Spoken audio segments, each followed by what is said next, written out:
वो विषय है कुतुबुद्दीन ऐबक। और स्लाइड में आपके सामने अभी प्रस्तुत करती हूँ।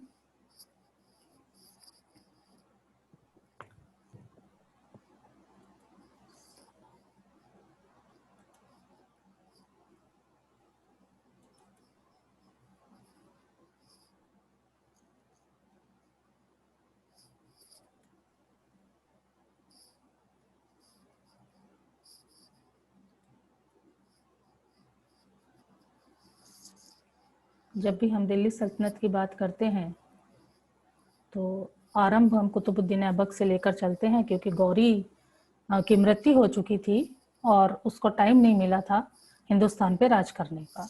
पर कुतुबुद्दीन ऐबक के लिए इतना आसान नहीं था, हालांकि वो उसका गौरी का दास था। मरने से पहले गौरी ने उसको आज़ाद कर दिया था, यानी दास्ता से मुक्त कर दिया था। अच्छा सेनापति था। कुतुबुद्दीन ऐबक की भी एक अपनी अलग स्टोरी है। आप देखेंगे किस तरह से अर्श जो फर्श से अर्श का सफ़र जो है उसने तय किया। एकदम गुलाम से लेकर वो एक सुल्तान के वहाँ तक कैसे आया, वो एक चीज़ को आप अच्छे से समझ पाएंगे शायद इस चीज़ को, कि किस तरह से योग्यता इंसान की, जो उसकी काबिलियत है, वो उसको ऐसा नहीं है कि वो उसका जन्म कहाँ हुआ इससे मायने नहीं रखता, उसकी परवरिश कहाँ हुई है ये बहुत मायने रखती है, जो कि आप कुतुबुद्दीन ऐबक के साथ देखेंगे। सबसे पहले की बात कि कुतुबुद्दीन ऐबक को हम जानते हैं कि ये तुर्क है, तुर्क जाति का व्यक्ति है, क्योंकि ये तुर्की आक्रमण थे गौरी और गजनबी के, और ये तुर्क लोग थे, तुर्क जात का व्यक्ति है। जिसका जो अर्थ है, ऐबक का जो मीनिंग होता है, ऐबक का मीनिंग होता है चंद्रमा का देवता। एक्चुअली आपने देखा है सारा का सारा इस्लाम चंद्रमा की गति के आधार पर चलता है। सारी उसकी इस्लाम क्या, हिंदुइज्म भी चलता है। हमारे भी जो है वो 15 दिन ऐसे तय किए जाते हैं कि ये कृष्ण पक्ष है, ये शुक्ल पक्ष है, ऐसे हमारे यहाँ पर भी चलता है। तो ये चंद्रमा का जो देवता के रूप में ऐबक जो है, ये टर्की शब्द है जिसका मीनिंग है। इसका जन्म क्योंकि तुर्क से है तो तुर्कस्तान में हुआ, लेकिन ये अपने परिवार से बिछड़ गया था, बचपन से ही अपने परिवार से अलग हो गया और एक व्यापारी के हाथ चढ़ गया। अब क्योंकि तुर्क के अंदर, तुर्क वो टर्की लोग वो लोग हैं, अरब कंट्री के लोग वो लोग हैं, आज की तारीख में भी मैं आपको बता दूं, ये हिंदुस्तान जैसे जगह पर आते हैं या पाकिस्तान जैसी जगह पर आते हैं, निकाह के नाम पर निकाह करते हैं। ऐसा जो, मैं अपने यहाँ के लोगों की बात नहीं कर रही हूँ, मैं अरब कंट्री के लोगों की बात कर रही हूँ।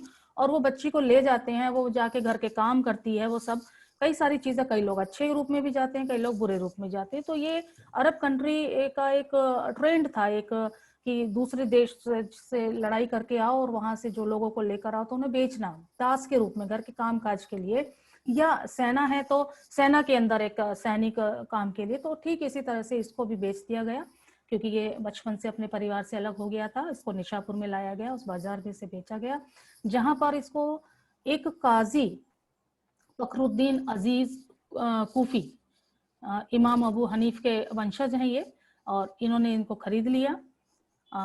हत्थे सही चढ़ गया, व्यक्ति सही थे क्योंकि विद्वान जन थे, तो जो विद्वान व्यक्ति के हाथों में लग गया, तो वही मैंने अभी आपसे कहा ना, परवरिश बहुत मायने रखती है किसी भी व्यक्ति की, वही कुतुबुद्दीन ऐबक है। काजी साहब के हत्थे चढ़ गया तो उन्होंने बाकी शिक्षाएं भी दी, कुरान शरीफ की सही शिक्षा भी उनको दी। उन्होंने अपने बेटे की तरह इनको पाला, इसकी परवरिश की, इसको धनुर्विद्या सिखाई, घुड़सवारी से, घुड़सवारी बहुत मस्त करता था ये। आप इसको देखेंगे कि ये घुड़सवारी करते हुए ही मरा है, ये बहुत जबरदस्त घुड़सवार था ये।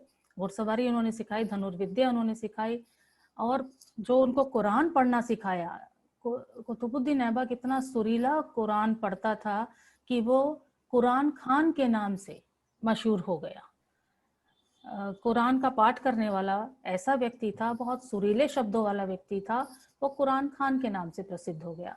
जब काजी की मृत्यु हुई तो काजी ने तो अच्छी परवरिश दी, पर उसके पुत्र भी हैं, उनको तो नहीं चाहिए, प्रॉपर्टी का बंटवारा में तो हिस्सा किसी को दे नहीं सकता ना बंदा, तो उनको नहीं चाहिए, उन्होंने फिर इसको बेच दिया। अब ये देखिए, ये अभी तक दास है, काजी का दास है, और दास कुछ नहीं कह सकता था, उसको किसी और के पास बेच दो, ये उस जमाने का नियम हुआ करता था। तो वो कुछ नहीं कहता, उसको व्यापारी के हाथ फिर बेच दिया। वो गजनी ले आया, ये भाग्य था। कभी जो कहते हैं ना बच्चों, भाग्य बहुत जोर मारता है, वो यहाँ अच्छा सा खा पी रहा था, अच्छे से पब्लिक में बहुत मशहूर भी था, हर चीजें सीख रहा था, बावजूद उसको गजनी तक पहुंचना था क्योंकि उसके प्रारब्ध में तो सल्तनत लिखी हुई थी। वो उसको गजनी ले आया। जो हम कहते हैं ना, कभी कभी आप कहते हैं यार मेरा तो पता नहीं क्या भाग्य लिखा है, ऐसा नहीं है। ईश्वर हर किसी को जीवन में आगे बढ़ने का एक मौका जरूर देता है। ये मेरी बात को आज बांध लेना आप, हमेशा एक दरवाजा वो जरूर खोल देता है, अगर एक दरवाजा वो बंद करता है तो। गजनी लाया गया, गजनी में आकर वो मोहम्मद गौरी के हाथों लग गया, उसने खरीद लिया। उसकी योग्यता देखकर, उसकी धनुर्विद्या देखकर, उसकी घुड़सवारी देखकर, योग्यता तो उसे काजी साहब ने सिखाई थी, तो वो देखकर उसने अपनी सेना में ले लिया। और ये प्रारब्ध है, ये भाग्य है कि ऐबक को दिल्ली के सिंहासन पर बिठा दिया गया। ये बड़ी बात थी। तो उसकी अपनी योग्यता थी, भले ही वो दास था, पर उसकी योग्यता उसे मोहम्मद गौरी तक ले आई। मोहम्मद गौरी का जो तराई का द्वितीय युद्ध है, वो एक तरह से देखा जाए तो वो ऐबक की विजय है।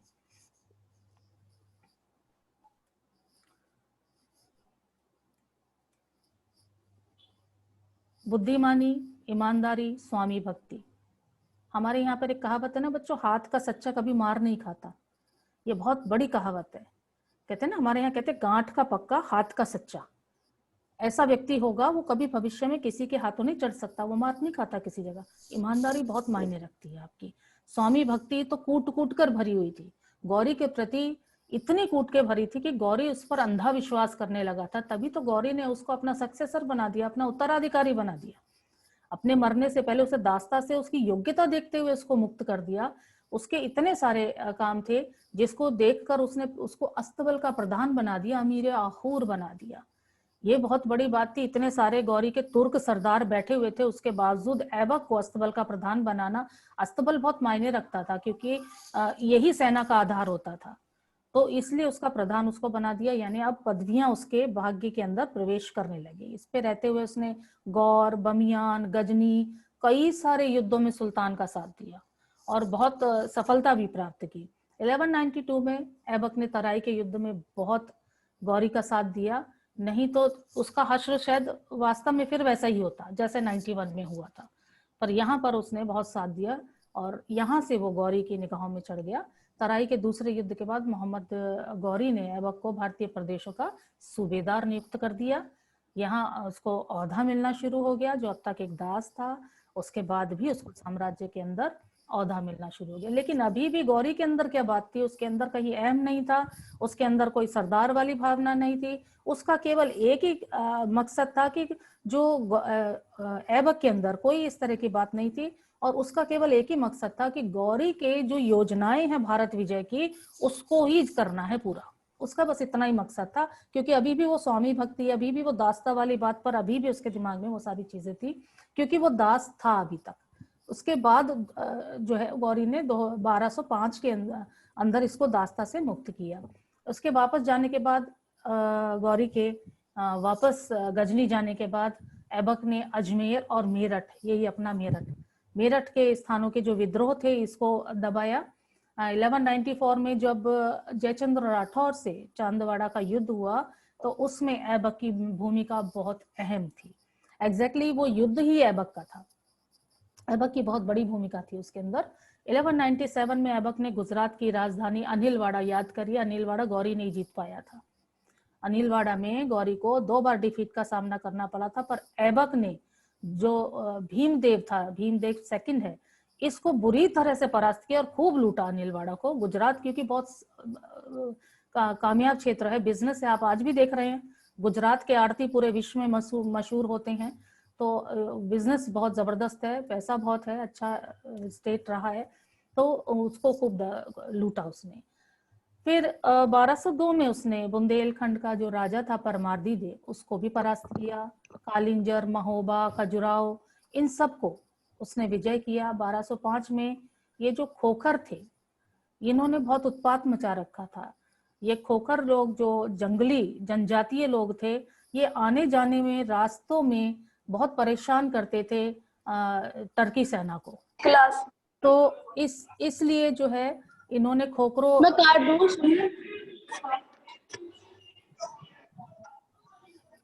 दूं, माइक म्यूट कीजिए बेटा, किसका है? उसके उन्होंने जो है वो खोखरों के लिए जो एक अभियान छेड़ा, उसमें मोहम्मद गौरी का कुतुबुद्दीन ऐबक ने बहुत साथ दिया। सही मायने में अब जो विजय शुरू हो रही है ना सारी, ये ऐबक की विजय है जो गौरी की छत्र छाया में हो रही है। तो उसने बहुत साथ दिया। जो तुर्क अधिकारियों ने फिर उनको अपना प्रधान भी मान लिया, ऐबक को एक प्रधान सेनापति ये स्वीकार कर लिया, क्योंकि गौरी है, अभी गौरी जीवित है, 1205 की घटना है, गौरी जीवित है, तो उन्होंने इसको अपना प्रधान नियुक्त कर लिया। ये ऐबक है बच्चों, मुझे जो एक पोर्ट्रेट उसका मिला है, मैं आपके सामने इसको दे रही हूँ। लेकिन ऐबक जो है बहुत समझदार, एक अच्छा राजनीतिज्ञ भी था और एक स्वामी भक्त भी था। ऐबक ने जब गौरी की मृत्यु हो गई 1206 में, 1205 में ऐबक को उसने मुक्त कर दिया था दास्ता से। 1206 में जब गौरी की मृत्यु हो गई तब ऐबक का राज्याभिषेक निश्चित हो जाता है, क्योंकि इन प्रदेशों पर कुतुबुद्दीन ऐबक है। लेकिन सिंहासन पर बैठने के बावजूद भी ऐबक ने सुल्तान की पदवी धारण नहीं की। ऐबक अपने आप को मलिक कहता था, मलिक और सिपाह सालार, मलिक के सिपाह सालार जो था वो उसकी पदवी से संतुष्ट था। इसका कारण था, अगर वो अपने आप को सुल्तान घोषित कर देता तो क्या होता, कर देता, क्या बात होती, कुछ परेशानी होती, निश्चित परेशानी होती। क्योंकि पहली बात ऐबक गुलाम, दूसरी बात एक सेनापति, ठीक। अब यहाँ जो ताजुद्दीन यल्दौज है, नासिरुद्दीन कवाचा है, जो कि गौरी के उत्तराधिकारी हैं, वो क्या इसको इतनी आसानी से ये मलाई खाने देते? वो लड़ते। फिर खिलजीज हैं, अभी साम्राज्य के भाग में खिलजी भी हैं, वो खिलजी इसको नहीं बैठने देते, ये एक संघर्ष। और फिर इसके अपने सेनापति से नहीं बैठने देते, वो कहते हमारा ही तो हमारे जैसा सेनापति है तो हम क्यों नहीं हो सकते, तो विद्रोह शुरू हो जाता। इसलिए इसने एक मैसेज उन सबके बीच में डिलीवर किया कि मैं केवल एक सेनापति हूँ, मैं एक अमीर मलिक हूँ, मैं सुल्तान नहीं हूँ, मैं उनके एवज में जो गजनी का साम्राज्य है मैं उसके एवज में ही काम कर रहा हूँ। तो ये एक सेटअप उसने किया। हालांकि सुल्तान के सारे काम उन्होंने किए, लेकिन बावजूद फिर भी विद्रोह हुआ, फिर भी नासिरुद्दीन कवाचा का भी विद्रोह हुआ, ताजुद्दीन यल्दौज का भी विद्रोह हुआ, इन्होंने दबाया। और सीमा पर जो एक सिचुएशन खड़ी हो रही थी, जो कि शाह था, शाह अब्बास ईरान का, वो कब्जे में लेने की तैयारी कर रहा था। तो ये कई सारी चीजें इसको फेस करनी थी, इसलिए बड़ी तरीके से सोच समझकर सूझबूझ से इसने ये जो है अपनी सुल्तान की पदवी इसने ग्रहण नहीं की, न ही अपने नाम के सिक्के चलाए। ये मैंने आपको कल भी कहा था, जब क्रमबद्ध इतिहास हम देखते हैं दिल्ली सल्तनत का, चाहे हम दास डायनेस्टी को देखते हैं, उसमें इसके नाम के सिक्के नहीं मिलते हैं, इसका नाम सुल्तानों की श्रेणी में भी नहीं मिलता है, क्योंकि इसने अपने आप को सुल्तान घोषित किया ही नहीं था। इसने खलीफा से खिल्लत नहीं लिया, परमिशन नहीं लिया था, तो ये सुल्तानों की श्रेणी में नहीं आता है। हालांकि जब स्लेव डायनेस्टी की बात करते हैं तो इसमें अलग अलग वंशों ने काम किया है। तो वो जैसे एक ये ऐबक हो गया, दूसरा आपका इल्तुतमिश हो गया जिसकी पीढ़ी जो रजिया के रूप में आती है, बलबन है कैकुबाद के रूप में आता है, और फिर वही खिलजी जो इस समय भी परेशान कर रहे हैं, वही खिलजी दास वंश का अंत भी कर देते हैं। तो ये चीज बहुत अच्छे से जानता था कुतुबुद्दीन ऐबक, और इसलिए जो है उसने सुल्तान की पदवी धारण नहीं की। ऐबक जब बैठा तो मैंने आपको बताया ना, बहुत सारी परेशानियां थी। ताजुद्दीन यल्दौज जो गजनी का शासक था, वो चाहता था कि ये सारा, क्योंकि गौरी ने जीता है तो गजनी के अधीन आना चाहिए, मगर लगभग 1208 के आसपास एक युद्ध हुआ इनके बीच में, ऐबक और यल्दौज के बीच में। लास्टली जो है वो ऐबक ने कब्जा कर लिया था गजनी पर, लेकिन क्योंकि गजनी को और हिंदुस्तान को एक साथ नहीं संभाला जा सकता, एक एरिया भी बड़ा है, फिर बीच में जो है वो इस हर्डल्स हैं, एक साथ दिल्ली में बैठकर आप अफगानिस्तान को नहीं संभाल सकते, आप ईरान को नहीं संभाल सकते। तो इसका जो था कि यल्दौज ने फिर से कब्जा कर लिया, लेकिन उसने एक रास्ता निकाल लिया कि भाई युद्धों में अगर मैं फंसा रहा तो बहुत बड़ी परेशानी खड़ी हो जाएगी, इससे अच्छा है। उसने क्या किया, यल्दौज की जो पुत्री थी, जब यल्दौज को उसने हराया तो उसकी पुत्री से खुद विवाह कर लिया, यानी अब जो है एक परिवार में शामिल हो गए। ठीक इसी तरह से उसने कोबाचा के साथ किया। जब इसका विद्रोह, कोबाचा क्योंकि सिंध और मुल्तान का शासक है, तो ये क्षेत्र भी उसको चाहिए था। सिंध और मुल्तान का शासक होने के नाते हिंदुस्तान का क्षेत्र उसका हो जाता है।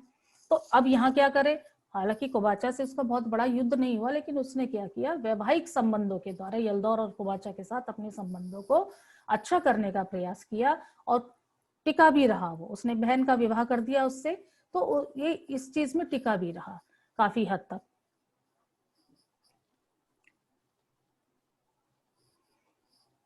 इसका जो काल है, जो इसका टाइम पीरियड है कुतुबुद्दीन ऐबक का, अगर हम देखें बारीकी से तो हम इसको 3 भागों में डिवाइड करके अच्छे से समझ सकते हैं। जैसे 1191 से लेकर इसने 1206 यानी यहाँ पर अभी सेटअप लाया है, दिल्ली सल्तनत को स्थापित किया है, यहाँ युद्ध किए जा रहे हैं, या जो प्रदेश के अंदर जो विद्रोह हो रहे हैं उनको दबाने का प्रयास किया जा रहा है, ये वो टाइम पीरियड है जिसके अंदर अभी उसके युद्ध हैं, विजित प्रदेश हैं उनके, उनको शासन को संभाला जा रहा है, एक स्ट्रेटेजी तैयार की जा रही है। 1206 से 1208 के अंदर जो है उसकी राजनीतिक कार्यों की एक अवधि माना जाता है कि ये यहाँ पर उसने अब राजनीतिक प्रशासन को सेटअप दिया है। पहले उसमें उसने जीता है, विद्रोहों को दबाया है, अब यहाँ पर उसने राजनीतिक रूप से, प्रशासनिक रूप से इसको तैयार किया है, और जो है सिपह सलारा और मलिक की हैसियत से इसने काम किया है। उसके बाद 1208 से लेकर 1210 की एक अवधि है जिसमें अधिकांश समय दिल्ली सल्तनत की रूपरेखा बनाई, ये कंस्ट्रक्शन काल भी है उसका, ठीक है। यहाँ शांति आ गई, क्यों आ गई? अब 1208 से पहले की जो घटना हमने अभी देखी, यलदौज और कुबाचा वैवाहिक संबंधों से परिवार में शामिल कर लिए गए, उनको भी कोई एतराज नहीं हुआ, उन्होंने कोई किसी तरह की प्रॉब्लम नहीं क्रिएट की, क्योंकि वो पारिवारिक सदस्य हो गए। अब जब शांति काल होता है, मैं हमेशा आपको एक चीज बताती हूँ कि कंस्ट्रक्शन हमेशा शांति काल में होता है, युद्धों में कोई काम नहीं हो सकता। हम आपस में अगर भाई भाई भी लड़ते रहेंगे तो हमारे घर तैयार नहीं होते, हमारे घर बनते नहीं है। लेकिन जब शांति काल होता है, प्रेम भाव होता है, तो हमारा कंस्ट्रक्शन हम भी करते हैं, दूसरा भी सहयोग करता है। तो वो ही चीज यहाँ पर है। 1208 से लेकर अगर 1210 के बीच के दौरान का टाइम पीरियड देखें, जैसे कुतुबुद्दीन ऐबक कुतुब मीनार बनाया, 2.5 दिन का झोपड़ा बनाया, जो उसके कुव्वतुल इस्लाम का जो पूरा क्षेत्र है, कुव्वतुल मस्जिद का जो पूरा क्षेत्र है, वो इस समय में तैयार किया गया। तो ये कंस्ट्रक्शन टाइम पीरियड उसका था। तो इसके हम 3 भागों में हम इसके काल विभाजन को हम डिवाइड कर सकते हैं।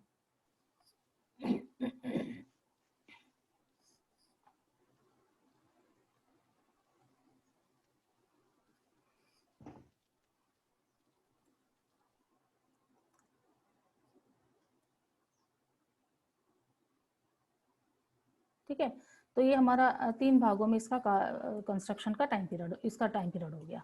उसके बाद इसका साम्राज्य विस्तार, जब एक जगह व्यक्ति टिकता है, वही सीधी बात है, मेरठ, बरन, अलीगढ़, अलीगढ़ को पहले कोयल कहा जाता था, ये सारे क्षेत्र एक एक करके जीतना शुरू कर दिया। भीम द्वितीय के अनिलवाड़ा को जो लिया, लूटपाट मचाई, उस सबसे कंस्ट्रक्शन काम उसने शुरू कर दिया।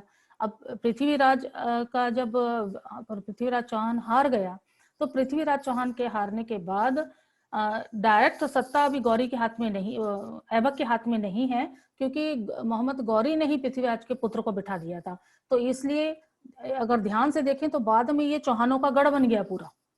तो इसलिए जो है ना, ये एक गौरी की एक छोटी भूल भी शायद रही होगी, अगर हम साम्राज्य की दृष्टि से देखें कि उसकी छोटी भूल क्यों है, क्योंकि अगर वो यहाँ पर सीधे डायरेक्ट कब्जे में लेता तो शासन के अंदर आता, तो आने वाले समय में जो राजपूत शक्ति जो इतनी मजबूत होकर टक्कर जिसने ली है, वो शायद नहीं हो पाता। मगर स्थिति इस तरह की थी कि अभी जगह जगह विद्रोह हो रहे थे, हथियार उठ रहे थे, तो इसलिए जो है शांति को स्थापित करने के लिए गौरी का शायद ये स्टेप रहा होगा। ये मैं आपको बता ही चुकी हूँ, अजमेर, मेरठ, ये सबको उसने लिया। इंद्रप्रस्थ को अपना केंद्र बनाया उसने, सारी विजयों का। इंद्रप्रस्थ मतलब दिल्ली, याद रखिए। इंद्रप्रस्थ को जानते हैं, नाम को सुना होगा पहले भी कहीं, ये महाभारत का टाइम का इंद्रप्रस्थ है। दिल्ली को इंद्रप्रस्थ कहा जाता था, वही क्षेत्र था सारा। तो इसने अपना जो पूरा भूमि यहाँ तैयार की, दिल्ली से स्थापित किया, इसीलिए ये पूरी डायनेस्टी जो है दिल्ली सल्तनत कहलाती है। अगर ये आगरा में होती तो शायद ये आगरा सल्तनत कहलाती। तो इसलिए जो है यहाँ दिल्ली को उसने केंद्र बना दिया अपना, इसलिए ये पूरी डायनेस्टी दिल्ली सल्तनत के नाम से जानी जाती है।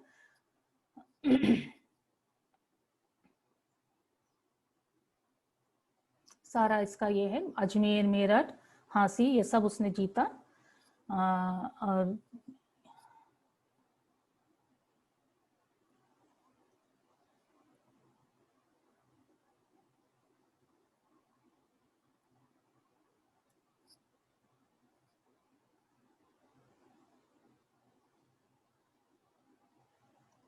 इलेवन 98 के आसपास उसने मालवा के कुछ भागों पर अधिकार किया, लेकिन वो ज्यादा लंबा नहीं चल पाया।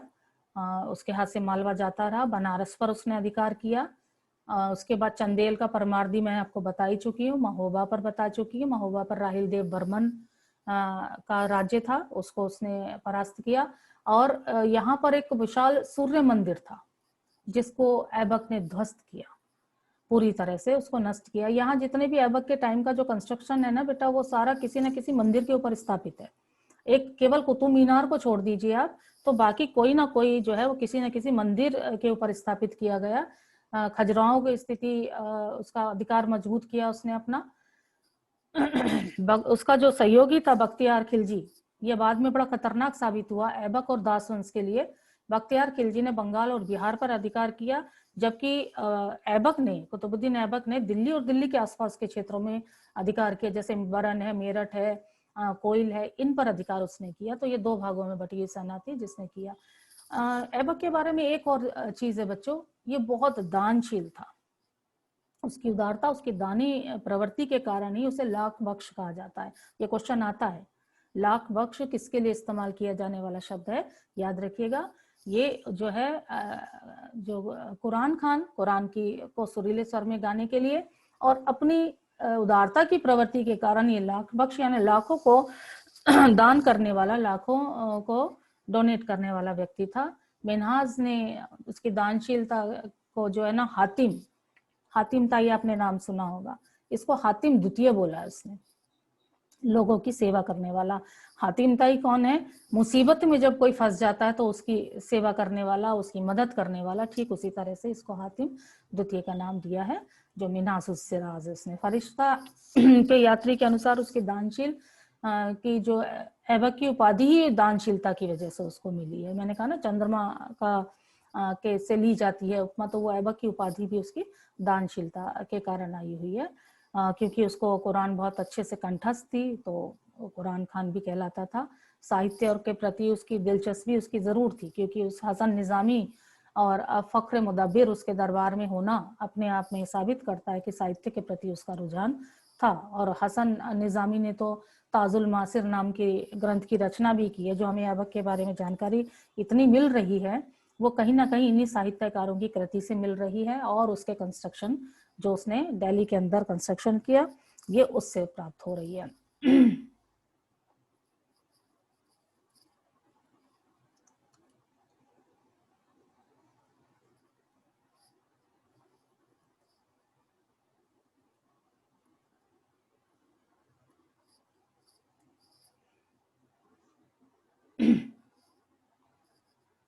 ये फख्र ऐबक ने, कहते हैं दिल्ली में कुब्बतुल इस्लाम, मैंने कहा ना ये जितना भी कुतुब मीनार और ये है ना, कुब्बतुल इस्लाम क्षेत्र कहलाता है पूरा। ये विष्णु मंदिर हुआ करता था। इस मंदिर को तोड़कर यहाँ पर उन्होंने मस्जिद बनवाई। अजमेर में जो 2.5 दिन का झोपड़ा है, संस्कृत विद्यालय का स्थान था वो, जिसको तोड़कर 2.5 दिन में बनाया गया, तो 2.5 दिन का झोपड़े के नाम से आ गया। कुतुब मीनार जिसे शेख ख्वाजा कुतुबुद्दीन बख्तियार काकी की स्मृति में बनवाया गया, गुरु थे इनके, उनकी स्मृति में बनाया गया। ये कुतुबुद्दीन ऐबक ने इस काम को शुरू किया, कुछ मंजिलें बनी, इस काम को जो पूरा किया वो इल्तुतमिश ने किया था।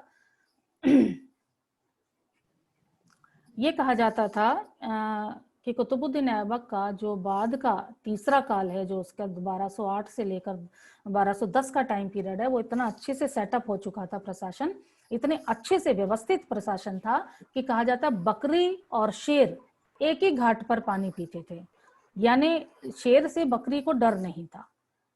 इस इतना खूबसूरती से उसने शासन को इस समय में स्थापित किया। और ये कंस्ट्रक्शन का टाइम भी है, जितना आप देखेंगे ये कुव्वतुल इस्लाम का क्षेत्र है जो मैं आपको बता रही हूँ, उसका स्केच है बच्चों।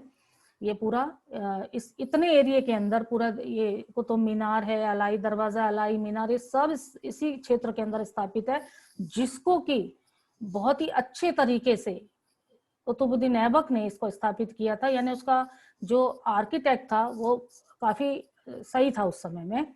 तो आप देखेंगे ये पूरे क्षेत्र को ध्यान से देखिए, ये है टॉम्ब ऑफ इल्तुतमिश, यहाँ पर इल्तुतमिश का मकबरा स्थापित है। पहला ये हॉल है, फर्स्ट हॉल, ये वर्शिप हॉल है, यहाँ पर पूजा की जाती थी। ये सेकंड जो हॉल है, इसके अंदर कुतुब मीनार है, ये एक कुतुब मीनार है, यहाँ कुतुब मीनार का क्षेत्र है। First worship hall, second Qutub Minar. तीसरे को ध्यान से देखिए, ये अलाई दरवाजा है जो कि अलाउद्दीन खिलजी ने बाद में बनवाया है। जब चित्तौड़ को जीत कर वो आया था तो ये अलाई दरवाजा उसकी जीत के रूप में मनाया गया था। और ये तीसरा जो कोर्टयार्ड है, इसमें अलाई मीनार है। और इतने खूबसूरती से इस चीज को किया, कहीं से भी आप आइए, इसके अंदर एंट्री एग्जिट है, ठीक है। ये इससे कनेक्ट है, ये यहाँ से भी कनेक्ट है, ये किसी भी आप दरवाजे से आइए, आप एंट्री एग्जिट इसके अंदर है। ये बहुत प्लान करके बनाया हुआ क्षेत्र है जो आज भी मौजूद है। अगर कभी दिल्ली जाने का आपको मौका मिले बच्चों, तो अवश्य इस चीज को देखिएगा, ये देखने वाली चीज है। ये बिल्डिंग्स हैं पूरी, जो मैं आपको पहले भी दिखा चुकी हूँ। उसके अंदर जब हमने सोर्सेस किया था, कुतुबुद्दीन ऐबक की इमारत है। ये पूरा कुव्वतुल इस्लाम का क्षेत्र है। ये मस्जिद है जो टूटी हुई है इस समय। इसके बीच में आप देख रहे हैं, ये लोह स्तंभ है, राजा चंद्र का लोह स्तंभ, मेहरौली जिसको आप कहते हैं ना, लोह स्तंभ, ये वही है, ठीक है। इसके बाद ये नीचे देख रहे हैं आप, ये है 2.5 दिन का झोपड़ा। अगर इनको दोनों को बहुत ध्यान से देखिए तो ये आर्ट की जो शैली है, ये कहीं ना कहीं आपको हिंदुइज्म से मिलती हुई दिखाई देगी, क्योंकि ये जो बनाने का तरीका है, ये हमारी हिंदू शैली है बच्चों। इसको, क्योंकि इस्लामिक शैली के अंदर गुंबद बना करते हैं, गोल गुंबद बना करते हैं। ये गोल गुंबद, ये आर्क नहीं है बेटा, इसको बहुत ध्यान से देखिए, आर्क नहीं है। आर्क मतलब ये गोल नहीं है, एकदम ऐसे गोल नहीं है, ये इस तरह से है।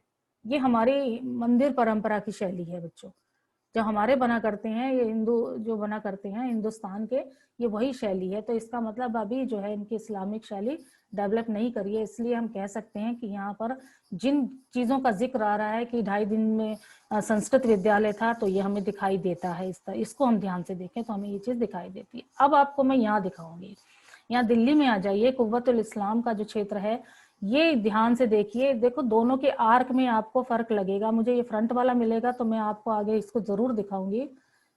तो ये दोनों का आर्क में एक फर्क है। ये आर्क देखिए, इसका आर्क गोल है, दिख रहा है आपको ये चीज ना बच्चों?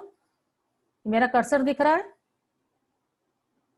कर्सर में देखिएगा, ये एकदम गोल है, एकदम ऐसे गोल है, जो कि ईरानी शैली है, ठीक है। और जो ऐसे है वो हिंदुस्तानी शैली है। ये चीज आपको डिफर करती है। तो ये जो क्षेत्र है इसको, और अभी मैं आपको, ये जब आपके पास वीडियो आएगा तो इसे और अच्छे से देखना, आपको समझ में आएगी ये वाली चीज, ठीक है। ये कुतुबुद्दीन ऐबक का लाहौर में मकबरा है बच्चों। ये जिसकी कब्र मैंने दिखाई थी स्टार्टिंग में, आपको मैंने इसके अंदर की कब्र दिखाई थी, वो कुतुबुद्दीन ऐबक की कब्र थी जो बिल्कुल स्टार्टिंग पर है। और ये उसका मकबरा है जो लाहौर में, क्योंकि वो चौगान खेल रहा था। चौगान मतलब पोलो, जो घोड़े के ऊपर बैठ के वो जो स्टिक से उसको बॉल को मारते हैं ना, वो चौगान कहलाता है। वो पोलो खेलते समय वो घोड़े से गिर गया, घुड़सवार बहुत जबरदस्त था, गिर गया और उसकी मौत हो गई। ये मेरे को कभी कभी मैं जब इतिहास पढ़ती हूँ तो एक चीज मुझे बहुत स्ट्राइक करती है, अच्छा तैराक डूब के मरता है, अच्छा घुड़सवार घोड़े से गिर के मरता है, अच्छा इलेक्ट्रिशियन हमेशा करंट खा के मरता है। मतलब ये चीज ऐसा लगता है जैसे कि हम अपने को जैसे समझते हैं ना कि बस बहुत हमें पूरा इस पे कंट्रोल है। तो वो जो ओवर कॉन्फिडेंस है, शायद मुझे लगता है वही एक प्रॉब्लम कर जाता है। तो ये इतिहास के अंदर ऐसे बहुत सारे इंसिडेंट आपको देखने को मिलेंगे। तो ये आपके सामने था कुतुबुद्दीन ऐबक। और ऐबक के ने दिल्ली सल्तनत की स्थापना की, खुद सुल्तान नहीं बना, उसने केवल अपने को अमीर या सिपह सलार, गौरी का सिपह सलार ही रखा। उसके पीछे का बहुत बड़ा कारण था। कारण ये था कि इतने सारे लोग थे, इतने सारे सेनापति थे कि पता नहीं कौन सा विद्रोह करने, और फिर भी हुआ भी विद्रोह। तो उसने उस तरीके से उसको निभाया कि वैवाहिक संबंधों में बांध लिया ताकि ये विद्रोह आगे ना हो। तो ऐबक को फिर विद्रोह का सामना नहीं करना पड़ा। पर यही नासिरुद्दीन कवाचा और यही ताजुद्दीन यलदौज आगे जाके इल्तुतमिश के साथ भी उसका जो हुआ, इल्तुतमिश से भी ऐबक ने अपनी बेटी का विवाह कर दिया था। बहुत काबिल व्यक्ति था, इल्तुतमिश ऐबक का दास था, लेकिन उसने अपनी पुत्री का उससे विवाह कर दिया, उसे दासता से मुक्त कर दिया। तो सबको वैवाहिक संबंधों में बांधा, सत्ता को अच्छे से काबिज हुआ, स्थापित किया, कंस्ट्रक्शन भी किया गया उस टाइम पीरियड में। इस कंस्ट्रक्शन को जरूर आप लोग देखिएगा, आपको एकदम साफ दिखाई देगा कि ये हिंदू शैली का है और ये इस्लामिक शैली का है। ठीक है। और इसके बाद बच्चों आपका जो है ये गौरी, गजनबी, गजनबी, गौरी और ऐबक, आपके हो गए 3 टॉपिक, है ना। अब आपको क्या चाहिए, अब हमारा डिस्कशन शुरू होगा। डिस्कशन में क्या होगा, क्वेश्चंस होंगे, इसके ऊपर आपको क्वेश्चंस आंसर तैयार करने हैं।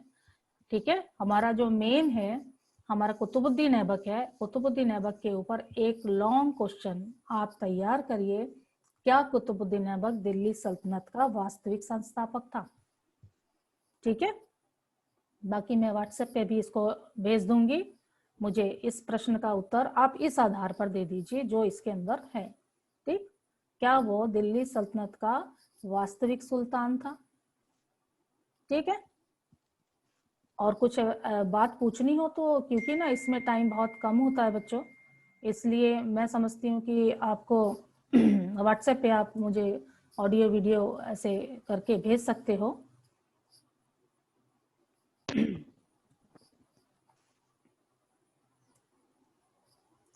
ठीक है। हाँ, कुछ बात आपको समझ में तो आ रही है ना बच्चों?